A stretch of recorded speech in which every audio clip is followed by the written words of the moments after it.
یہ پاکستان کا مین میڈیا ہے۔ یہ میرے پیچھے آپ میڈیا کی گاڑیاں دیکھیں، یہ وہ ہیں جنہوں نے حلف اٹھایا ہوا ہے کہ ہم قوم کو سچ بیان کریں گے۔ آج لاہور میں جگہ جگہ پہ ناکے ہیں، لاہور مکمل طور پر سیل ہے۔ اس کی گواہی یہ آپ دیکھیں، پیچھے روڈز ہیں، کنٹینر ہیں، اور یہ خود میڈیا کی جو گاڑیاں ہیں جنہیں روک لیا گیا ہے، یہ اس بات کی گواہی دے رہی ہیں کہ پاکستان میں جو آزادی رائے ہے وہ بالکل نہیں ہے۔ میں اس وقت کا انتظار کر رہا ہوں جب یہ لوگ محض اپنی تنخواہوں کو بچانے کے لیے، اپنے مالکان کے کہنے پہ، حکومت اور اسٹیبلشمنٹ پہ کہنے پہ شام کو یہ کہیں گے کہ لاہور نہیں نکلا۔ لاہور نکلتا ہے، نکلنے کے راستے بالکل نہیں ہیں۔ خدا گواہ ہے، پورا لاہور چھان مارا ہے، چپے چپے پہ پولیس کھڑی ہے، چپے چپے پہ کنٹینر کھڑے ہیں۔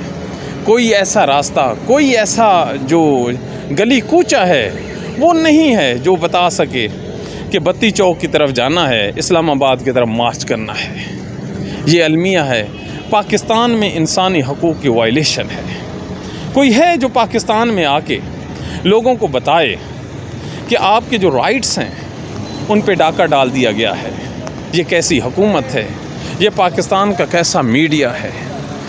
یہ جو رپورٹنگ ہے، یہ جو ویڈیو کلپ ہے، محض اس لیے بنا رہا تھا کہ شام کو جب یہ لوگ آپ کو کہیں کہ عمران خان کی کال پر لوگ نہیں نکلے، تو کم از کم ان کے کاؤنٹر بیانیے کے طور پر آپ انہیں یہ دکھا سکیں کہ جب آپ خود وہاں پہ نہیں جا سکتے تھے، آپ کے پاس کیمرہ ہے، آپ کے پاس طاقت ہے، تو پھر ایک عام ورکر، ایک عام عورت یا ایک جو مجبور لاچار آدمی ہے، وہ گاڑی، رکشہ یا دیگر پہ وہ کیسے جاتا؟ یہ وہ حالات، واقعات ہیں جو آپ کے سامنے رکھنا انتہائی ضروری تھا۔ ان لوگوں کی منافقت، ان لوگوں کا جو انداز صحافت ہے، اس کو ایکسپوز کرنا بھی ایک جہاد ہے۔ دراصل انہی لوگوں کی منافقت کی وجہ سے، ان لوگوں کی تنخواہوں پہ ڈٹے رہنے کی وجہ سے اور جھوٹ کو سچ میں گڈ مڈ کرنے والوں کی وجہ سے پاکستان میں آج یہ حالات ہیں۔ یہ تمام لوگ پتہ نہیں اپنے رب کو کیا جواب دیں گے، اپنے رب کو یا روز قیامت کیا کہیں گے کہ ہم نے اپنی ڈیوٹیز جو ہیں وہ آزاد طریقے سے انجام دی۔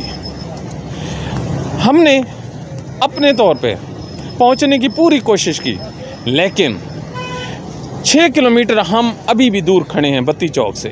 ناممکن ہے۔ اللہ تعالیٰ پاکستان پہ رحم کرے، دعاؤں میں یاد رکھیے۔ Thank you very much.